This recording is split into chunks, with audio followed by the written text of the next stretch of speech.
quando os céus mentiram, o equilíbrio entre as nações se partiu. Das cinzas do silêncio, nasceu uma criança esquecida pelo tempo. Seu nome era Confortare, e com ele viria o destino de todos nós.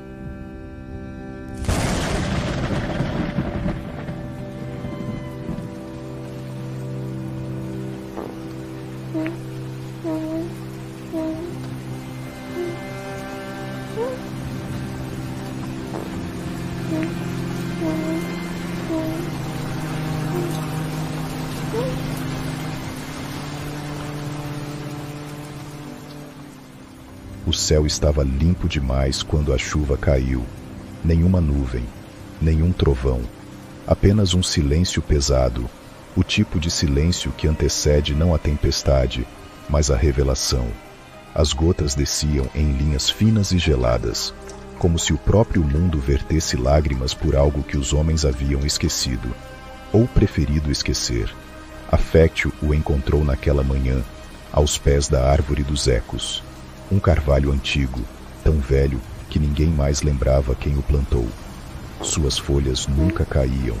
Seu tronco era torto, mas firme, e dizia-se que ele murmurava nomes durante as noites mais silenciosas. Confortare estava ali, envolto num manto simples, dormindo profundamente como se não tivesse acabado de chegar ao mundo, mas apenas voltado de uma longa viagem.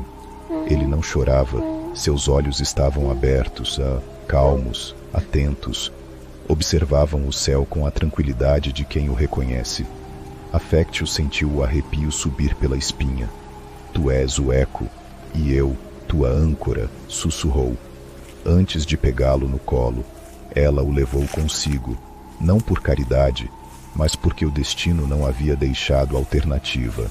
A cada passo de volta à vila, as folhas pareciam girar com mais fúria, como se comemorassem o retorno de algo antigo demais para ter nome. Essalet era uma vila cercada por montanhas, coberta de neblina em quase todos os dias do ano. Ali, o tempo caminhava mais devagar. Diziam que era por causa do solo ou do vento, mas os velhos sabiam que era algo mais profundo, algo que nem mesmo a eternidade ousava apressar.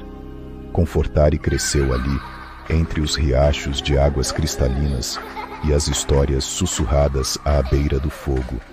Era um menino diferente, mas não isolado. Tinha um brilho nos olhos que os outros não sabiam nomear. Gostava de brincar de esconder, mas raramente perdia. Sabia onde estavam todos mesmo sem olhar. Tinha um riso fácil, e sua língua era afiada como a de um velho ferreiro. Você tem uma alma antiga, dizia Enoque, o ancião da vila, batendo em sua bengala enquanto ria.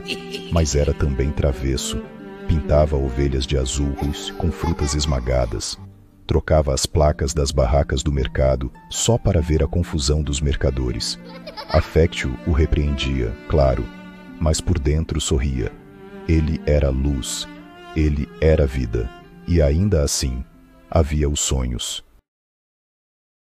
No começo eram imagens confusas, clarões, rostos que não conhecia, estruturas estranhas feitas de vidro e metal, veículos que corriam sozinhos por caminhos escuros, luzes que não vinham do sol.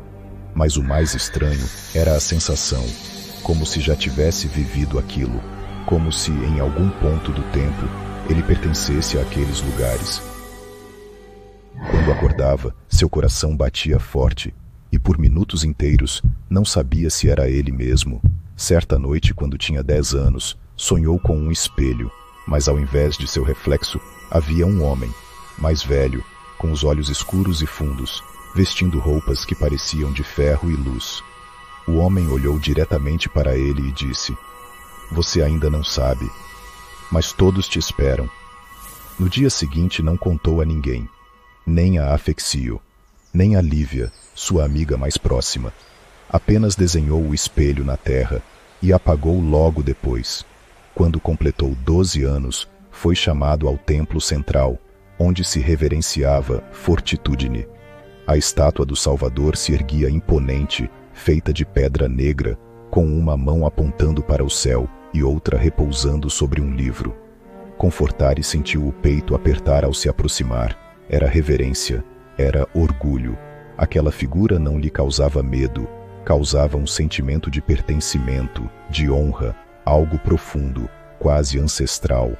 Era como olhar para um ideal inalcançável e, ao mesmo tempo, sentir que um dia poderia tocá-lo. Enoque falou sobre Fortitudine naquele dia.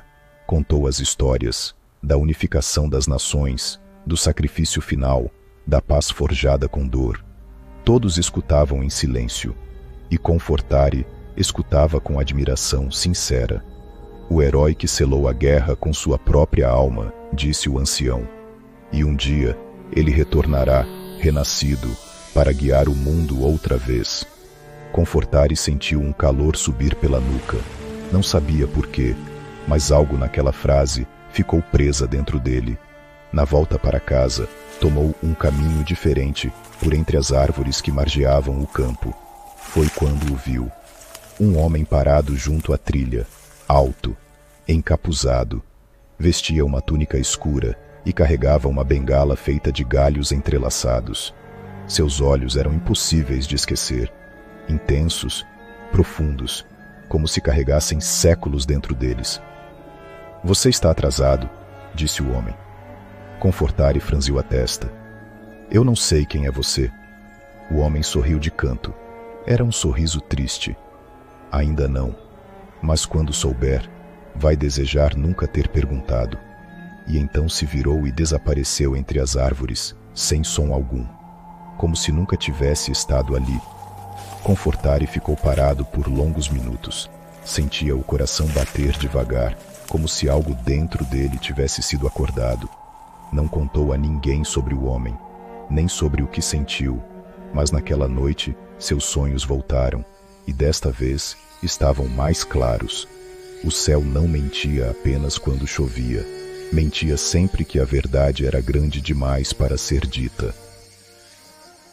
A infância de Confortari seguiu como um rio manso, com brincadeiras entre as casas de pedra, tardes escondido nos campos floridos com Lívia, e risos que ecoavam pelos corredores antigos da vila. Mas a tranquilidade de Essaleth era uma bolha frágil em meio a um mundo prestes a trincar. Aos 10 anos, Confortari era uma chama viva. Ainda carregava nos olhos a doçura da inocência, mas por trás do sorriso travesso havia uma mente que começava a desconfiar das bordas da realidade. Era como se o mundo ao seu redor não fosse todo o mundo, como se algo maior se movesse à sombra das montanhas. As 5 grandes nações, água, fogo, terra, vento e natureza, mantinham uma frágil paz desde o sacrifício de Fortitudine. Cada uma possuía um guardião supremo, responsável por manter os antigos pactos. A nação Água, berço de Essaleth, era comandada por líderes diplomáticos e honrados, e entre seus guerreiros mais reverenciados, destacava-se Proelium, comandante supremo das legiões do norte. Proelium era conhecido por sua armadura azul acinzentada e olhar severo, mas justo. Era duro, sim, mas pela paz. Lutava com honra e jamais erguia a espada sem pesar. Era o tipo de homem que preferia uma palavra ao sangue, mas se a espada fosse necessária, ela cortaria certeira. Ele havia sido um dos pilares que sustentaram o acordo entre as nações por mais de uma década. Do outro lado, em tronos forjados no calor da ambição, estava Envidia, o rei da nação do fogo, astuto, eloquente e envolto em lendas controversas. Envidia não acreditava em equilíbrio. Para ele, a paz era uma ilusão que enfraquecia os fortes e alimentava os fracos. Seus discursos inflamavam seus seguidores com palavras como glória, expansão e renascimento da chama. Fortitudine nos acorrentou ao passado, mas eu queimarei essas correntes, dizia Envidia diante de milhares em sua capital. E assim, no 10º ano de Confortari, as primeiras centelhas reacenderam a guerra. A nação Terra, rica em minério e proteção natural, foi o primeiro alvo. Os exércitos de Envidia romperam a trégua de cinzas e cruzaram os vales do sul, com fúria ardente. Aldeias inteiras foram evacuadas, torres de pedra desmoronaram, os ventos trouxeram o cheiro da fumaça até os campos de Essalet. Proelium foi convocado. Seu rosto estava mais fechado que nunca quando partiu com 1000 soldados ao lado. Mas antes de ir, enviou mensagens a todas as cidades da Nação Água. Haveria alistamentos, haveria defesa, e havia um aviso. O ciclo recomeçou. A notícia chegou a Essalet numa manhã turva. Enoque reuniu os anciãos na casa dos ecos. Confortari escutou da porta, escondido como sempre fazia. Não podemos ignorar o ciclo. Quando a Nação do Fogo avança, não o faz por território. Ela busca o símbolo, o legado, e todo legado tem um portador. A Fectio estava inquieta naquela noite. Trancou as janelas, apagou as velas, sentou-se à beira da cama de Confortari, como fazia quando ele ainda era um bebê. Promete que vai ficar perto de mim? Prometo, respondeu ele. Mas por que, mãe? Ela hesitou, olhando para a madeira do assoalho, como se esperasse que algo emergisse dali. Porque as estrelas estão mudando, e o mundo muda com elas. Na semana seguinte, um grupo de soldados do norte chegou à cidade. Estavam feridos, cobertos de lama e fuligem. Entre eles, um arqueiro de meia-idade chamado Valerian foi quem trouxe os relatos mais recentes da linha de frente. Invídia quer quebrar não só as fronteiras, mas os símbolos. Ele queima estátuas de Fortituinene e busca algo nas ruínas da nação Terra, algo antigo. Confortari escutava tudo, fingindo ler ao lado da lareira. Mais tarde, enquanto a vila se recolhia, ele saiu escondido e caminhou até a Colina dos Ventos. O céu estava carregado de nuvens, mas nenhuma gota caía. Lá em cima, sentiu o mundo pulsar sob seus pés, e então, como se o universo escutasse, o sussurro veio, não do vento, mas de dentro. O elo foi quebrado, e o ciclo começa a se repetir. Ele não sabia de onde vinha aquela voz, mas sentiu o arrepio, e pela primeira vez, teve medo do que ainda não conhecia.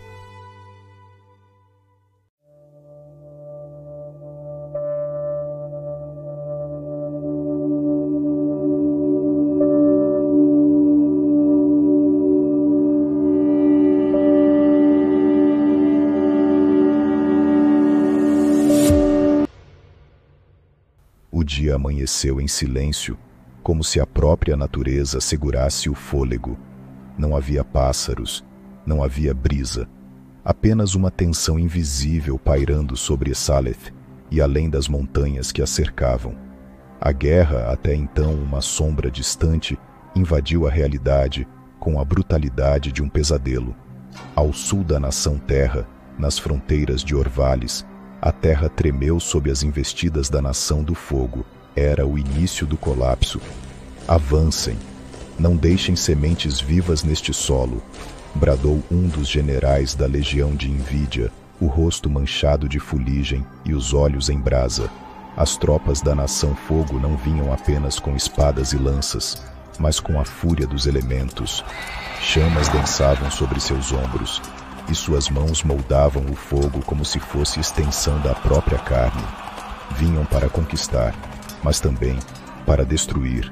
Do outro lado, os defensores da nação Terra erguiam muros de pedra e muralhas vivas, tentando conter o avanço com tremores e espinhos minerais. Era uma batalha desigual. As casas desabavam, os campos secavam sob a pressão do calor. Crianças eram arrastadas das aldeias. Mulheres clamavam por misericórdia e recebiam fogo como resposta. Um soldado da terra, jovem demais para carregar a armadura que vestia, tentou proteger sua irmã mais nova com um escudo de pedra improvisado, mas uma lança incandescente atravessou seu peito. Antes de cair, ele ainda segurou a mão da menina, que foi queimada viva segundos depois. O terror se espalhava.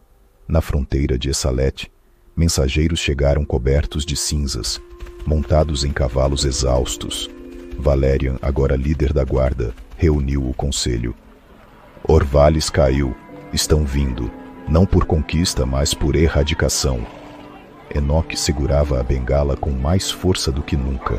Afectio permaneceu em silêncio. Seus olhos, porém, já choravam antes que qualquer palavra fosse dita. Naquela noite, Confortari teve mais um sonho. Viu ruínas, viu sangue, e no centro, viu-se de pé, sozinho, com mãos manchadas de algo que não reconhecia. Acordou gritando. Afectio correu até ele. Foi só um pesadelo, ela disse, mas por que sempre parece verdade? Ela o abraçou, forte demais para ser apenas consolo, como quem se despede em silêncio.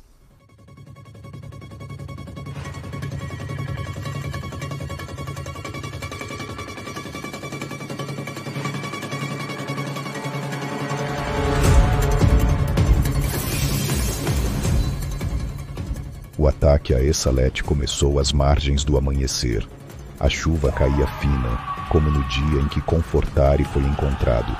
Mas agora não era augúrio, era luto. Os primeiros soldados infiltrados atravessaram os campos com silêncio assassino, tomaram as torres de vigia e então, em uníssono, atearam fogo ao norte. A cidade acordou em chamas. "Protejam as crianças!" gritou Valeriano. "Enviem os anciãos aos túneis." Confortari foi puxado pela mão por Afectio, que o levava entre as casas em ruínas, desviando de corpos e destroços. Raios de fogo cortavam o céu. Guerreiros da água manipulavam torrentes e blocos de gelo, tentando deter os invasores. Mas o número era avassalador. Na praça central, Afectio e Confortari foram cercados.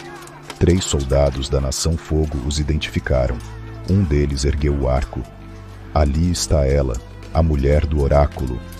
Ela protege o garoto. Atirem!" A primeira flecha atingiu o ombro de Afectio. Ela cambaleou, mas não caiu. Protegeu Confortari com o corpo. Ele gritou seu nome. "Corre, Confortari!" Mas ele não correu. As lágrimas corriam por sua face, confusas entre dor e raiva. A segunda flecha atravessou o peito de Afectio.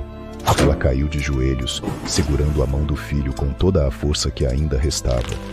"Você é mais do que pensa", sussurrou, e então tombou. O mundo parou.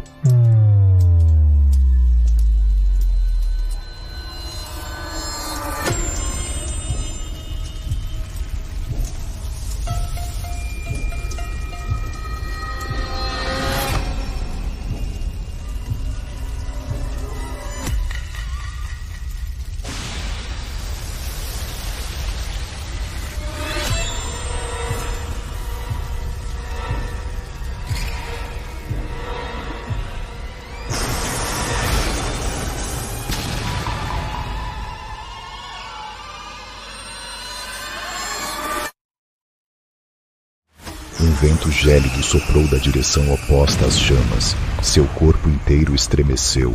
O tempo pareceu congelar, e então quebrou. Dos olhos do garoto, um brilho azulado se acendeu. As mãos tremularam com energia pulsante. O chão rachou embaixo de seus pés. Um trovão explodiu sobre a praça, e uma onda de força invisível varreu os soldados ao redor. 10, 20 corpos arremessados contra paredes, despedaçados por energia pura. O céu rugiu. Água jorrou do chão. Pedras se ergueram como muralhas vivas. Confortari flutuou por breves segundos, antes de apagar. Seu corpo desabou sobre a lama misturada com o sangue de sua mãe. O silêncio voltou. A guerra não. A cidade ardeu a noite inteira. E o garoto, agora desmaiado entre ruínas e luto, seria lembrado por um ato que ainda não compreendia. Algo havia despertado, e não era apenas poder.